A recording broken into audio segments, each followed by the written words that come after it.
Physiology, often referred to in face-to-face rapport as body language, describes any non-verbal communication through the use of postures, gestures and expressions.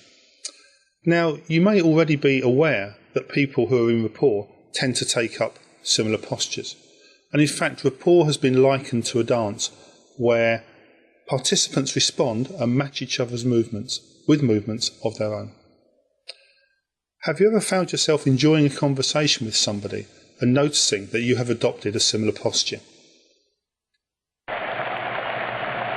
Sometimes the desire for rapport is so strong that one person can trigger a response from thousands.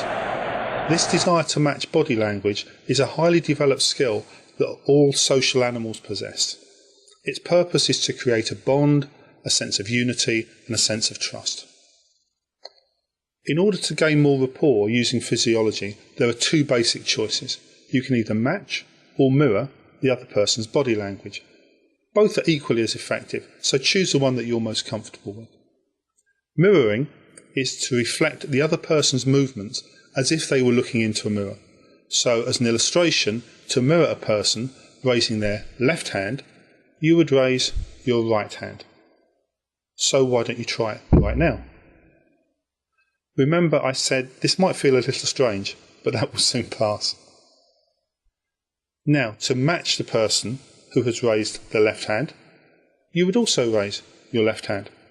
Matching is doing exactly the same thing as the other person. There are just three things you'll want to remember for successful matching and mirroring. Firstly, match or mirror as few elements as possible to gain rapport. The more elements you match, the more obvious it is likely to be. Second, use small, subtle changes which don't have to be exactly the same. After all, this is rapport, not mimicry. And finally, wait a few seconds before moving or until you're speaking if matching and mirroring a gesture. So, having the basics, what exactly should we be matching and mirroring? Well, the best starting point is posture. Practice it and become comfortable with it before moving on to more specialised or distinctive gestures. Posture provides a broad canvas to which elements can be added. It provides good levels of rapport and is relatively easy to do.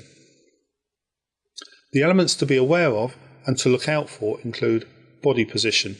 Are they sitting, standing, kneeling or slouching? Body state. Are they tense or are they relaxed? Body angle. Are they leaning in any particular direction? Limb position. Are their arms or legs crossed? Hand position. Are their hands in their pockets or holding an object? Head position. Is their head tilted in a certain direction? And finally, foot position. Are their feet together or apart, pointed toward you, pointed away? Most people punctuate or add emphasis with the use of gestures. These are individual in their style and they are more commonly used while speaking. The only rule with gestures is to use them in the same context as they were used. For example, if someone makes hand gestures to help illustrate an explanation, you would wait until you were making an explanation before using similar gestures. Things to look out for when recognising gestures are: do they gesture with their hand in a particular way? Do they gesture with nods of the head or another part of the body? Are the gestures large, small, exaggerated, restricted? Are there gestures towards a particular person or thing? And do they use gestures to assist in describing objects or locations? And finally, let's talk about eye contact. Making eye contact is an obvious rapport skill and is often the only one that is consciously taught in English culture. The simple rule with eye contact is to match the other person's preference. So, if they use little or no eye contact, then so should you. If they use a lot of eye contact, then do the same. If maintaining eye contact makes you feel uncomfortable, then here's a tip. Look at the bridge of the nose, just below the point where the eyebrows would meet. It has exactly the same effect and is much easier to maintain. Now it's time for you to put what you've learnt into practice. using this 3-step process to increase your skill of matching or mirroring physiology. Step 1. Become aware of physiology in a safe environment. For example, watching people on television, chat shows and interviews are perfect for this. It's an easy, non-threatening way to become more comfortable with recognising, matching and mirroring as you remotely observe their movements. Step 2.